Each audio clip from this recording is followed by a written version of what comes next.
petit 3, nous pouvons parler des difficultés de l'ONU. Les difficultés de l'ONU. L'ONU rencontre de nombreuses difficultés qui ne lui permettent pas d'atteindre certains de ses objectifs. C'est surtout l'usage abusif du droit de veto. Le droit de veto paralyse le fonctionnement de l'ONU. L'usage abusif du droit de veto paralyse le fonctionnement de l'ONU. Les États qui détiennent le droit de veto utilisent ce droit-là pour pouvoir défendre leurs intérêts, même au détriment des intérêts des autres États, surtout des petits États, les États qu'on peut qualifier avant les États du tiers-monde. Donc cela ne permet pas à l'ONU d'atteindre ses objectifs, de réaliser certaines prouesses à travers le monde. Il y a aussi le poids des grandes puissances comme les États-Unis. Les États-Unis qui constituent le grand contributeur à hauteur de 25-30% au budget de l'ONU, dictent les lois qui payent plus, décident encore de comment les choses doivent se passer.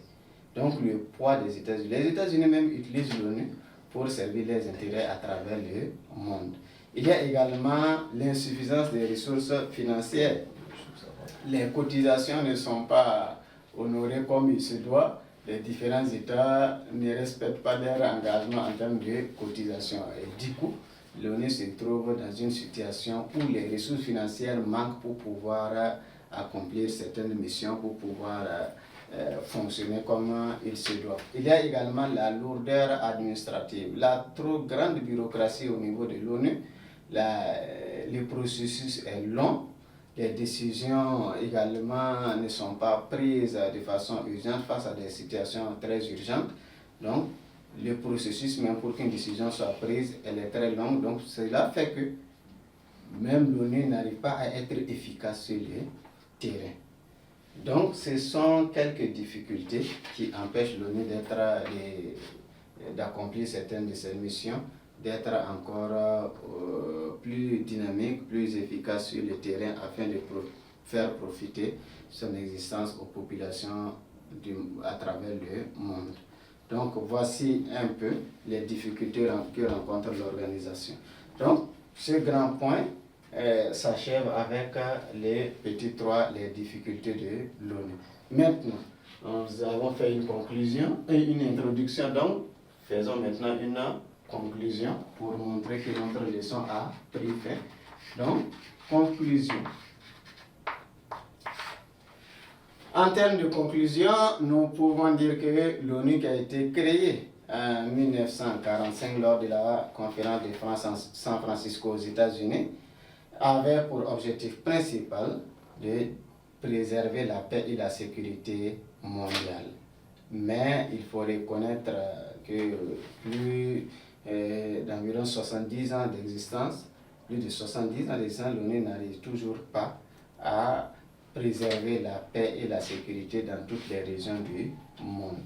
Mais malgré cela, on peut reconnaître également à l'ONU certains bons résultats sur le plan social, sur le plan économique, sur le plan politique, mais également dans le domaine politique. Donc l'ONU a toujours son importance. Mais il faut reconnaître que des réformes doivent être opérées pour permettre à l'ONU d'être encore plus dynamique.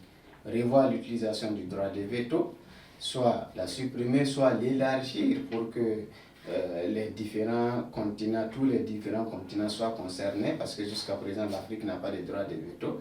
Et le monde de 1945 est très différent du monde des années 2020-2025. Donc, les choses doivent être revues pour permettre à l'ONU d'être encore mieux appréciée à travers le monde. Donc, voici ce que nous avons à dire concernant cette leçon, l'Organisation des Nations Unies. Donc, nous avons fait un tour d'horizon sur le processus de sa création, sur ses objectifs et ses grands principes, sur le fonctionnement même de ces organes et institutions spécialisées, mais également l'analyse de l'action de l'ONU à travers le monde. Quels sont ses acquis, quels sont ses échecs, les difficultés qui l'empêchent de réaliser certaines de ses missions, et nous avons évidemment terminé par une conclusion de cette leçon. Donc, chers apprenants, chers élèves, je vous remercie pour votre attention et prochainement, nous allons encore évoluer concernant les conséquences de la Seconde Guerre mondiale à travers l'analyse d'une autre leçon, la leçon numéro 3 qui porte sur les tensions idéologiques. Les tensions idéologiques, le monde de l'après-Seconde Guerre mondiale, comment le monde a été dessiné selon les vainqueurs et comment il fonctionne et quelle a été la stratégie mise en place par les deux super grands, l'URSS et les États-Unis, pour pouvoir contrôler les relations internationales. Je vous remercie.